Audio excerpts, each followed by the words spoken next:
Arkadaşlar nasılsınız? İyi misiniz? Bugün bu oyunu sizlerle oynayacağım. Demiştiniz ki hep bu oyunu oyna Aydu. Hep bu oyunu oyna Aydu.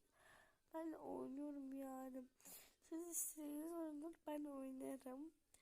Yani bunu gezerken taptım bu arada yani. Gezerken taptım. Çok meraklı bu arada yani. Ben bunu hiç onu yapmamıştım bu arada. Yani 10 olacak. Evet 10 oldu. Eğer bunu email yapana 5 abone gelsin. Bende 5 sayfa olduğu için 5 sayfa abone olabiliyorum size.